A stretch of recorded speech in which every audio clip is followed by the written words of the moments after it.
Pada awal abad ke-20, di jantung kota pelabuhan Alexandria di Mesir, hidup sebuah komunitas kecil Yahudi yang menatap masa depan dengan rasa was-was.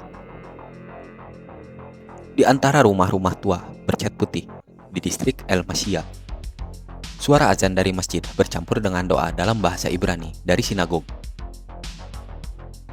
Di kota yang multikultural ini, 4 orang Yunani, Italia, Arab, dan Yahudi saling berbaur. Lahirlah pada 6 Desember tahun 1924 seorang anak bernama Eliyahu ben Saul Cohen, yang kelak dikenal dunia sebagai Eli Cohen, seorang mata-mata yang paling legendaris dalam sejarah Israel.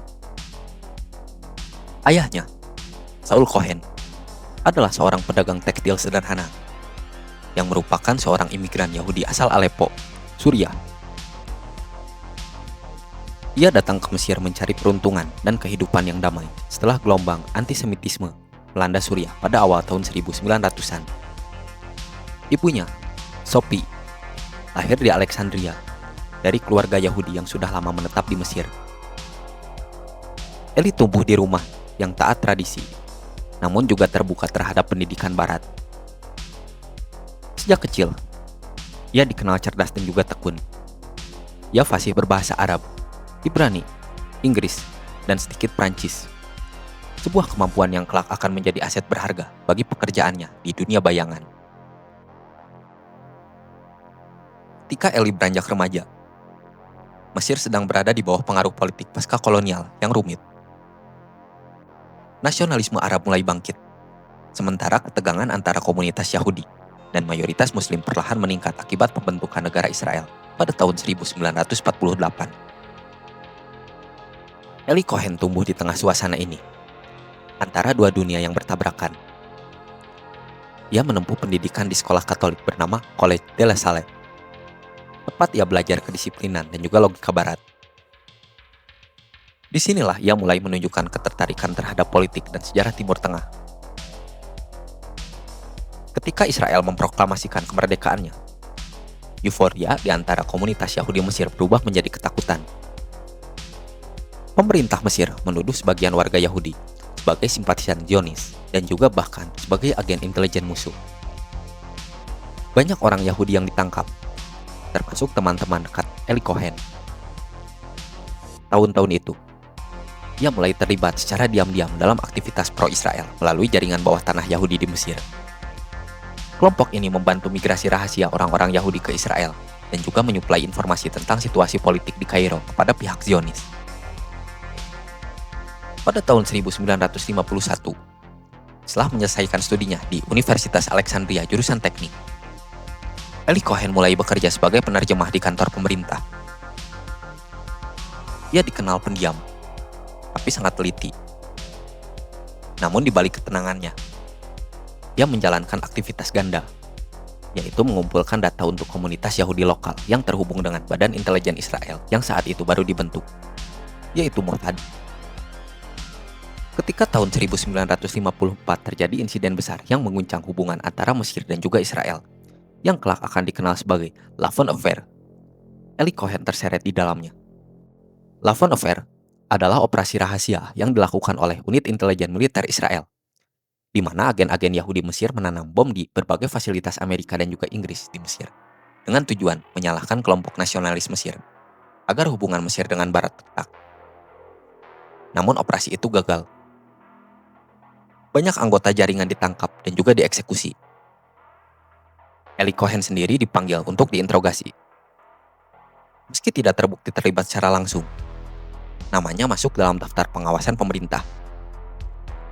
Dia kehilangan pekerjaannya dan hidup dalam bayang-bayang kecurigaan. Pada tahun 1956, ketika krisis terusan Suez pecah dan Israel ikut menyerang Mesir bersama dengan Inggris dan juga Prancis, komunitas Yahudi di Mesir menjadi sasaran amarah publik. Ribuan orang ditangkap dan juga diusir.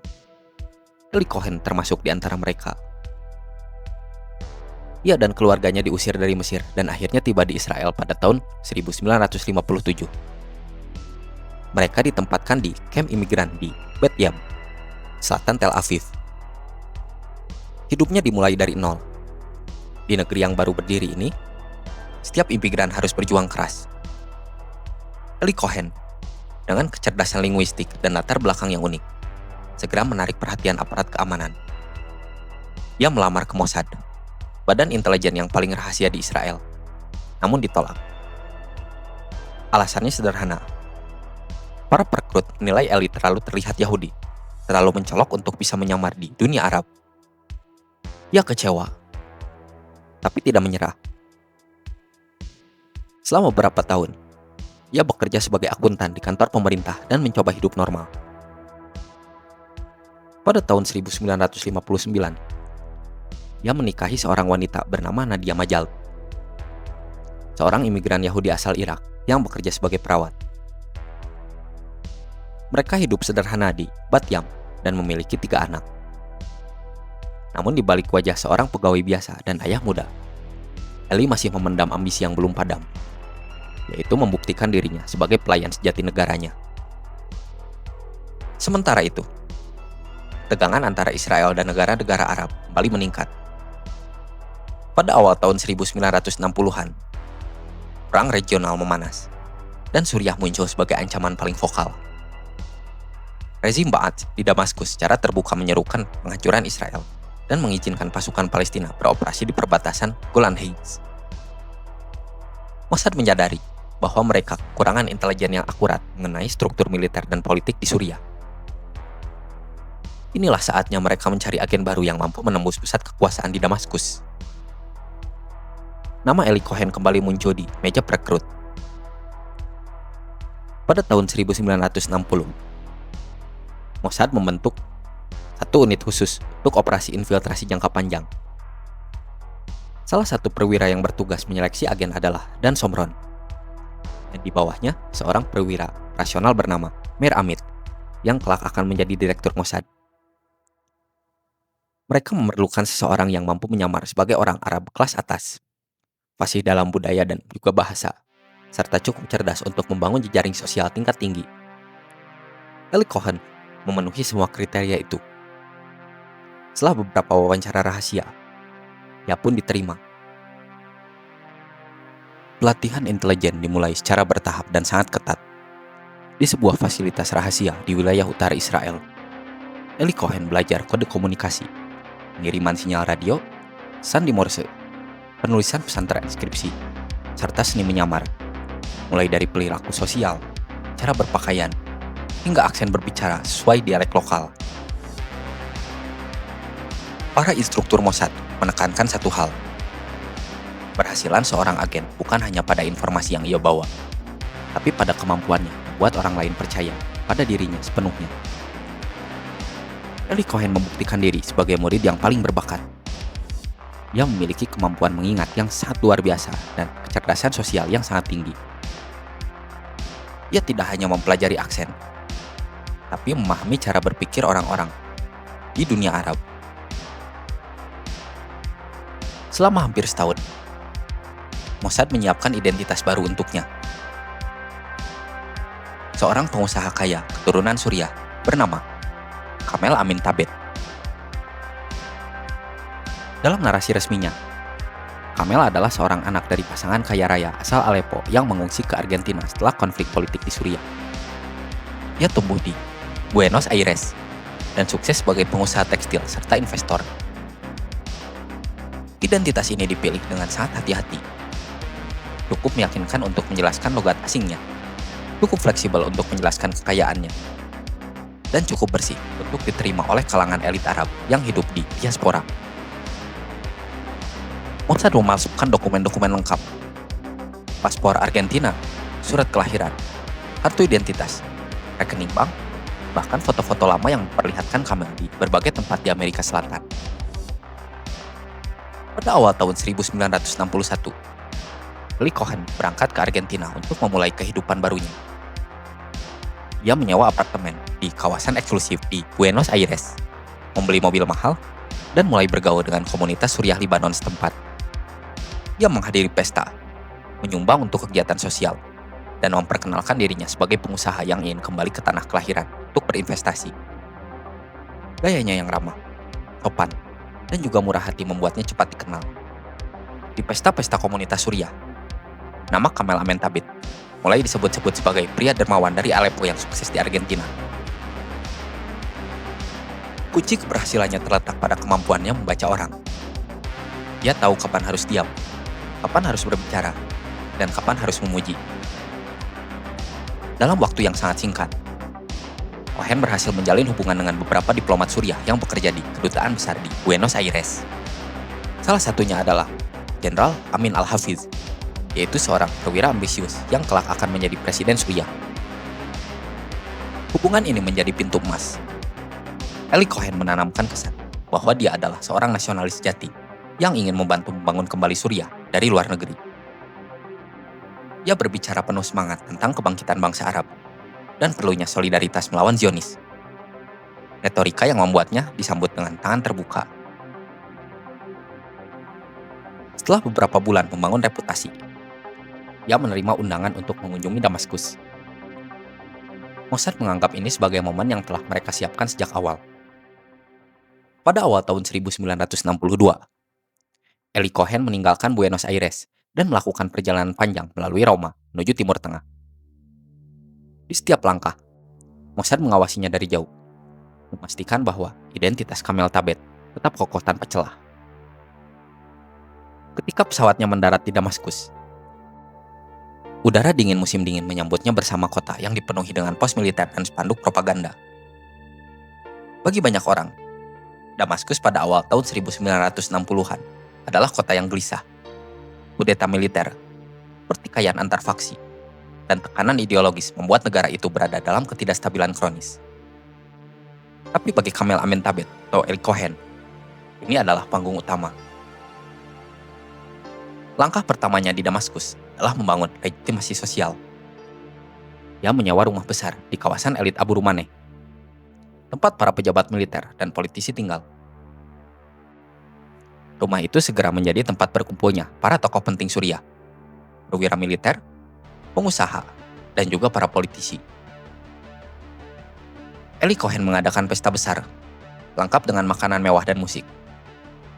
Tidak ada yang tahu bahwa dalam rumah itu, di balik dinding kamar pribadinya, tersembunyi sebuah radio transmisi yang terhubung ke Tel Aviv.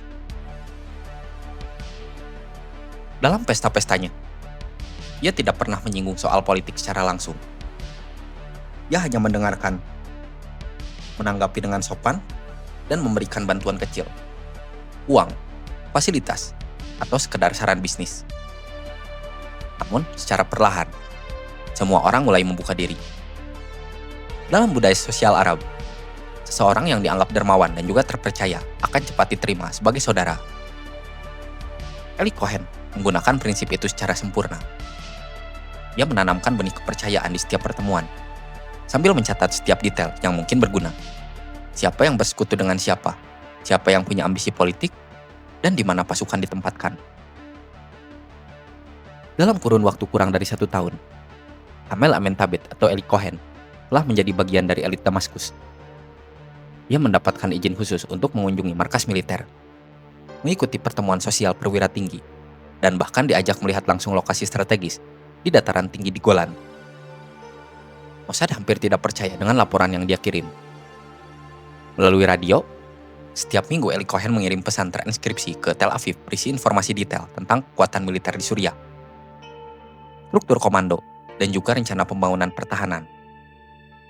Informasi yang ia kirim begitu akurat sehingga menjadi dasar strategi militer Israel selama bertahun-tahun kemudian, terutama di saat Perang 6 Hari di tahun 1967. Namun di balik keberhasilannya, tekanan psikologis mulai tumbuh. Untuk menjaga penyamarannya, Eli Cohen harus hidup dalam kebohongan total. Ia tidak bisa menghubungi istrinya, yaitu Nadia, secara langsung. Setiap surat yang dikirimkan lewat Mossad harus melewati sensor dan proses rumit agar tidak menimbulkan kecurigaan. Ia harus tetap hidup sebagai Kamel Amentabet, si dermawan Suriah, tanpa boleh terlihat canggung. Ia minum bersama para perwira, berdoa bersama mereka, bahkan meniru kebiasaan mereka hingga hal yang terkecil. Dalam laporan-laporan yang dikirim ke markas Mossad, agen pengawas menulis, Eli mulai terlalu dalam untuk menjadi Kamel. Tapi bagi Eli sendiri, tidak ada jalan kembali. Ia tahu bahwa setiap kesalahan kecil bisa berarti kematian. Ia juga tahu bahwa semakin ia menyusup, semakin besar informasi yang bisa ia berikan untuk melindungi negaranya. Di benaknya, ini bukan sekedar misi. Ini adalah pengabdian total. Bahkan jika harus mengorbankan jiwanya. Pada akhir tahun 1963, Damaskus kembali dilanda kudeta militer. Pemerintahan yang sah pada saat itu digulingkan dan kelompok Ba'ath naik ke tampuk kekuasaan. Salah satu tokoh yang menonjol dalam kudeta itu adalah Amin al-Hafidh, teman lama Eli Cohen dari Buenos Aires. Saat Hafidh menjadi presiden, Kamel Amin Thabit alias Eli Cohen tiba-tiba menjadi orang yang paling berpengaruh dalam lingkaran rezim baru. Ia dianggap sahabat lama sang presiden, seorang nasionalis kaya yang dipercaya sepenuhnya. Tidak ada yang tahu bahwa setiap percakapan politik di istana seringkali berakhir di ruang dengar Mossad di Tel Aviv, hanya beberapa jam kemudian. Eli Cohen kini berada di puncak penyamarannya. Ia memiliki akses yang belum pernah dimiliki oleh agen Israel dimanapun sebelumnya.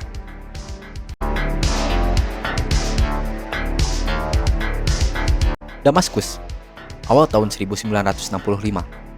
Kota itu hidup di bawah paranoia politik yang konstan. Setiap sudut jalan dipenuhi oleh poster-poster revolusi. Setiap rumah memiliki telinga, dan setiap percakapan bisa berarti hidup atau mati. Rezim Ba'ath yang baru berkuasa setelah serangkaian kudeta berusaha menguatkan kendali mereka melalui jaringan intelijen dari dalam negeri yang brutal, dikenal sebagai Mukhabarat. Di tengah atmosfer ketakutan ini, Eli Cohen, yang bagi semua orang dikenal sebagai Kamel Amin Thabit, masih menjalankan kehidupan gandanya dengan tenang. Ia masih menjadi sosok yang disegani di kalangan elit, masih menghadiri pesta, dan masih mengirim pesan rahasia ke Tel Aviv setiap minggunya. Namun malam itu berbeda. Ketika ia menyalakan radionya di kamar tidurnya, sinyal kecil dari pemancar gelombang pendek itu melintas di udara Damaskus. Di gedung sederhana di distrik Baramkeh, unit kontra intelijen Suriah sedang menguji peralatan baru yang mereka beli dari Uni Soviet, yaitu sebuah sistem pelacak frekuensi yang mampu mendeteksi transmisi radio asing. Operatornya, seorang teknisi muda bernama Kapten Ahmad Swidani, menerima anomali. Sinyal kuat yang muncul secara rutin, selalu dari kawasan yang sama, yaitu kawasan Abu Rumanneh, yaitu sebuah lingkungan elit tempat pejabat tinggi tinggal. Selama beberapa minggu, mereka melacak pola tersebut. Setiap kali sinyal muncul, mereka mencatat waktunya, durasinya, dan arah sumbernya. Setelah 3 minggu, pola itu terbentuk jelas. Setiap pagi di jam yang hampir sama. Sinyal itu aktif selama sekitar 15 hingga 20 menit. Awalnya, pihak berwenang menduga itu adalah komunikasi internal militer yang bocor. Tapi saat arah antena diputar dan garis koordinat berpotongan di satu titik, sebuah rumah besar milik pengusaha dermawan bernama Kamel Amin Thabit, semuanya mulai bertanya-tanya. Swidani melapor ke atasannya. Namun dalam dunia politik Suriah yang dipenuhi dengan intrik, setiap laporan harus melalui jalur yang panjang. Dia tahu resiko menuduh orang berpengaruh. Tapi rasa curiganya terlalu kuat untuk diabaikan. Tanpa sepengetahuan Eli Cohen, rumahnya mulai diawasi. Tugas berpakaian sipil duduk di kafe di seberang jalan. Truk dengan antena parkir tidak jauh dari gerbang rumah, dan komunikasi keluar masuk dari rumah itu dicatat setiap jam. Sementara itu, Cohen melanjutkan rutinitasnya. Ia makin dekat dengan Presiden Amin al-Hafidh, sering diundang menghadiri rapat informal dan juga diskusi politik. Dalam beberapa kesempatan, Cohen bahkan menyarankan ide-ide strategis yang kemudian benar-benar diadopsi pemerintah Suriah. Salah satu ide paling mencolok muncul saat ia berkunjung ke dataran tinggi Golan. Ia mengamati posisi-posisi artileri Suriah yang menghadap Israel, lalu berkomentar dengan santai bahwa para tentara sebaiknya menahan pohon eukaliptus di sekitar bunker-bunker untuk memberikan keteduhan dari panas matahari. Saran itu disambut dengan tawa dan dianggap cerdas. Beberapa bulan kemudian, seluruh garis depan Golan ditanami pohon eukaliptus. Dan dari udara, pesawat-pesawat pengintai Israel dapat dengan mudah mengidentifikasi posisi artileri berdasarkan barisan pohon tersebut. Informasi itu kelak akan menjadi salah satu faktor kunci kemenangan Israel dalam Perang 6 Hari di tahun 1967. Eli Cohen juga mendapatkan akses luar biasa ke informasi militer. Dia menghadiri parade militer, pertemuan rahasia, bahkan ikut dalam tur perbatasan Israel bersama dengan pejabat pertahanan. Semua itu ia lakukan dengan pesona seorang nasionalis kaya yang ingin menyumbangkan dana untuk proyek pembangunan Suriah. Dalam setiap perjalanan, ia mencatat lokasi strategis, memetakan jalan, dan menghitung jarak antar pangkalan. Semua informasi itu dikirim lewat pesan radio ke Tel Aviv, dikodekan dalam format Morse yang hanya dimengerti oleh operator Mossad di Israel. Namun semakin tinggi posisinya, semakin besar pula kecurigaan yang berputar di sekelilingnya. Beberapa pejabat militer mulai bertanya, siapakah sebenarnya Kamel Amentabit ini? Dari mana asal kekayaannya? Mengapa ia selalu ada di setiap pertemuan penting? Tapi karena hubungan dekatnya dengan Presiden Amin Al-Hafiz, tidak ada yang berani mengusiknya secara langsung. Eli Cohen menjadi semacam rahasia terbuka yang tidak pernah disentuh. Hingga Mukhabarat mendapatkan sinyal itu. Pada tanggal 24 Januari tahun 1965, pada dini hari, unit kontraintelijen Suriah melakukan operasi penyergapan besar. Mereka memutus jaringan listrik di kawasan Abu Rumaneh untuk memaksa rumah-rumah menyalakan generator pribadi. Cara untuk mengurangi gangguan pada sinyal detektor mereka. Pada pukul 3 pagi, sinyal kuat kembali muncul. Truk pelacak mengarah tepat ke rumah Kamel Amentabit, alias Eli Cohen. Komandan operasi memberi perintah cepat. Dalam hitungan menit, pasukan bersenjata mengepung rumah itu. Di dalam kamar, Eli Cohen sedang duduk di depan radionya, mengetikkan pesan terakhir ke markas Mossad di Tel Aviv. Ia tidak tahu bahwa frekuensinya telah dikunci. Ketika pintu rumah didobrak, ia mencoba menyembunyikan pemancar di balik lemari, tapi sudah terlambat. Para agen Mukhabarat masuk dan menemukan radio masih menyala, dengan pesan setengah terkirim. Dalam laporan resmi Suriah, momen itu digambarkan dengan dingin. Tersangka ditemukan sedang melakukan transmisi rahasia ke arah barat, menggunakan peralatan radio yang canggih. Cohen ditangkap tanpa perlawanan. Ia hanya menatap petugas yang memborgolnya dengan tenang. Dalam sekejap, seluruh topeng Kamel Amentabit teruntuh. Rumahnya digeledah.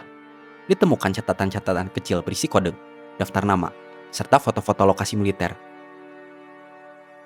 Pemerintah Suriah segera menyadari bahwa mereka telah menangkap seorang mata-mata, tapi belum tahu siapa dia sebenarnya. Selama beberapa hari pertama interogasi, Cohen tetap bungkam. Ia menolak menjawab pertanyaan, hanya meminta berbicara dengan kedutaan Argentina. Identitas palsunya masih ia pertahankan. Namun penyelidikan lebih dalam menemukan kejanggalan. Tidak ada catatan kelahiran Kamel Amentabit di Aleppo, dan tidak ada keluarga yang bisa dihubungi di Argentina. Dalam waktu yang singkat, seluruh jaringan kebohongan itu terurai. Ketika penyelidikan berpindah ke tangan Mukhabarat, penyiksaan menjadi metode utama. Catatan interogasi menunjukkan bahwa Eli Cohen dihadapkan pada teknik-teknik ekstrim untuk memaksa pengakuan. Setelah berhari-hari tanpa tidur, akhirnya ia menyerah. Ia mengaku bahwa dirinya adalah warga Israel yang bekerja untuk Mossad, menggunakan identitas palsu untuk mengumpulkan informasi dari militer Suriah. Pengakuan itu, menurut beberapa sumber, diperoleh setelah kombinasi tekanan fisik dan manipulasi secara psikologis. Namun cara apapun yang digunakan, hasilnya jelas. Suriah memiliki tawanan yang paling berharga dalam sejarah perang intelijen Timur Tengah. Berita penangkapan itu langsung mengguncang Israel. Di Tel Aviv, Mossad terkejut dan juga terpukul. Direktur mereka saat itu, Meir Amit, memerintahkan operasi darurat untuk mencari tahu apakah Eli Cohen masih bisa diselamatkan. namun upaya diplomatik hampir mustahil. Suriah menolak semua permintaan kunjungan dari pihak ketiga. Bahkan Komite Palang Merah Internasional pun tidak diizinkan melihat Eli Cohen. Mereka ingin menjadikannya contoh bahwa siapapun yang berani menyusup ke Suriah akan menghadapi hukuman paling berat. Persidangan digelar secara terbuka di Damaskus, dimulai pada bulan April tahun 1965. Pengadilan ini bukan hanya sekedar proses hukum, melainkan pertunjukan politik. Di ruang sidang, Eli Cohen diperlakukan sebagai simbol musuh. Jaksa menuduhnya bertanggung jawab atas pengkhianatan terhadap bangsa Arab dan kerjasama dengan Zionis untuk menghancurkan Suriah. Bukti-bukti yang dipamerkan di pengadilan, termasuk foto-foto dirinya bersama dengan para pejabat militer, peta lokasi rahasia, dan catatan komunikasi radio yang berhasil mereka pulihkan dari kode Morse. Eli Cohen berdiri tenang di hadapan pengadilan. Beberapa saksi yang hadir mengatakan bahwa ia tampak lelah, tapi tetap berwibawa. Ketika hakim memintanya berbicara, ia berbicara dalam bahasa Arab. Saya telah melayani negara saya, sebagaimana kalian melayani negara kalian. Jika saya bersalah karena mencintai tanah air saya, maka saya menerima hukuman ini dengan kepala tegak. Kalimat itu dilaporkan oleh media Suriah dan kemudian disiarkan ke seluruh dunia, menjadikannya sosok yang dihormati, bahkan oleh sebagian musuhnya. Di Israel, publik terbelah antara kebanggaan dan juga kesedihan. Media menggambarkannya sebagai pahlawan yang menyelamatkan ribuan nyawa dengan informasi yang ia kirim. Pemerintah Israel mencoba berbagai cara untuk menyelamatkannya, termasuk melalui negara-negara netral seperti Italia, Prancis, dan Vatikan. Namun Suriah menolak semua negosiasi. Bahkan ketika Paus Paulus VI secara pribadi meminta pengampunan, Presiden Amin Al-Hafiz tetap menolak. Mata-mata harus membayar harga dari pengkhianatan. Pada tanggal 18 Mei tahun 1965, ditetapkan sebagai hari eksekusi. Sejak pagi, ribuan warga Damaskus memenuhi alun-alun Marjeh untuk menyaksikan hukuman gantung. Pemerintah Suriah menjadikannya sebagai tontonan publik. Disiarkan oleh radio nasional. Eli Cohen dibawa ke tiang gantungan dengan pakaian penjara abu-abu, tangan terikat, wajah pucat. Ia menolak ditutup matanya. Di dadanya tergantung papan bertuliskan dalam bahasa Arab, pengkhianat yang menjual negaranya kepada musuh. Beberapa saat sebelum tali dikencangkan, ia berbisik kepada seorang pendeta ortodok yang menemaninya. Saya mati dengan keyakinan bahwa pengorbanan saya tidak sia-sia. Ketika pintu jebakan dibuka, tubuhnya menggantung diam di udara Damaskus. Dan dalam sekejap, Eli Cohen menjadi legenda.